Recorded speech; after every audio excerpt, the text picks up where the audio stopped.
what's the role of credit? Credit is leverage. It's an opportunity. We talked about last month, credit and debt are sort of two sides of the same coin. Credit is our access to borrowing, and debt is how much we owe. So credit, it allows us to reach a financial goal, make a purchase sooner than we would be able to do if we had to save up ahead of time. Okay, that makes sense. Now, I mean, a lot of us have heard about, these credit reports, and sometimes they sound like a scary thing. What exactly makes up your credit report? Yeah, credit is a little bit mysterious for a lot of people, and our credit is sort of housed by these credit bureaus, and it all feels very big, shadowy figure. But your credit report is simply a list of all of your accounts, all of your debt accounts, your borrowing that you've had or open or active in the last 7 years. And so on there, you're going to find who you're borrowing from, how much you borrow, whether you've made late payments or not, or you've paid with what you've agreed to, that sort of thing. So it gives a lender a bunch of information about how you've managed borrowing in the past. All right, well, now this might sound kind of funny, but I have always sort of been told to be careful. Don't check your credit report. Don't check it. That's going to be bad for you. It's going to put a bad mark on your credit report or something. What should people look for, and can they check their credit reports? Yeah, that is a little bit of a lore that seems to be hanging around. What affects your credit is when you make an inquiry for credit, where I'm applying for a credit card or I'm applying, that's called a hard check. A soft check is I'm going to get my credit report because it's my information and it's actually my responsibility to double check and make sure there's no errors so that what the credit bureaus are reporting to lenders is in fact accurate. So checking your report won't affect your credit at all. And in fact, you're entitled to it, and it's becoming easier and easier to get access to your credit report.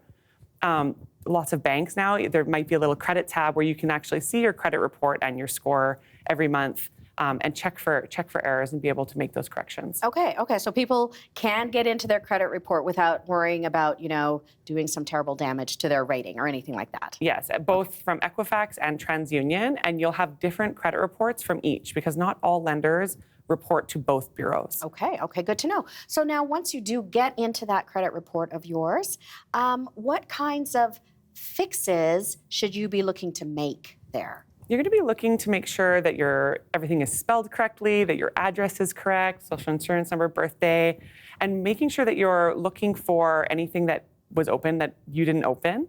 For example, a box store credit card or something that someone used your identification to open. And people should probably check fairly often then because of things like this, identity theft and things like that. At least annually. At least annually is sort of a good practice to be able to check, do a double check. And most often there's nothing there, but it is really important so that you don't go to make a big purchase like a mortgage or something and then suddenly find out that you have a line of credit that's in collections that no one's been able to contact you about because it wasn't in fact you. Exactly. All right, so you get in there, you're checking everything, and you fix a couple of things that you see weren't quite right. Maybe minor things, who knows. What impact do these fixes have on your credit?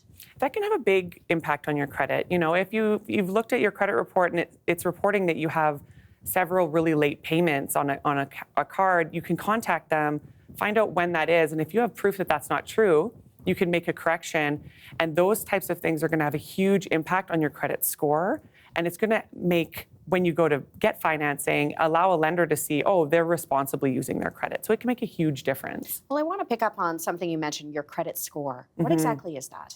So your credit score is something that is determined based on the information that's in your credit report. So a credit score is made up of 5 factors. The most important, and that makes up approximately 35% of your score, is your payment history.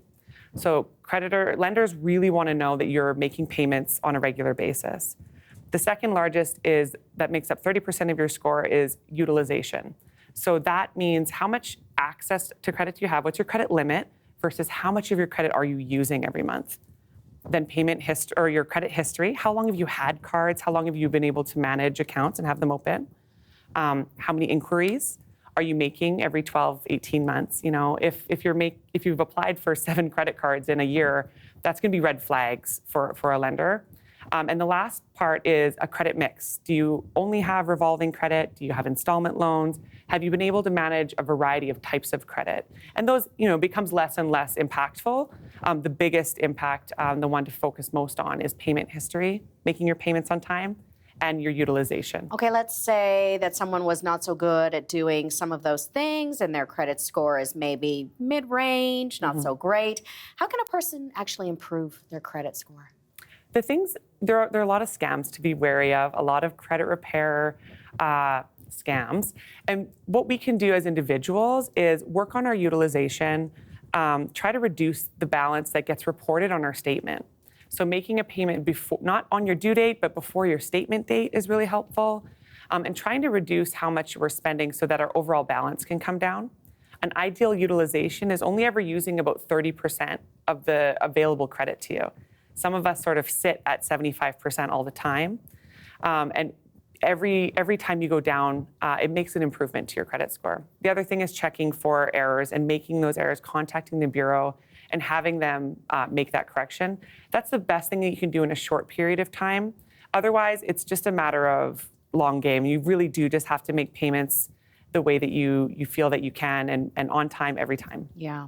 All right, you know what? I want to kind of put this into actual real world application. How does all of this impact, say, your ability to borrow to buy a house?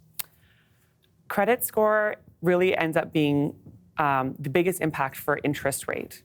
So if you have people who have great credit scores are the only ones who have access to the best rates on the market. The worse your credit score, the more you pay to play.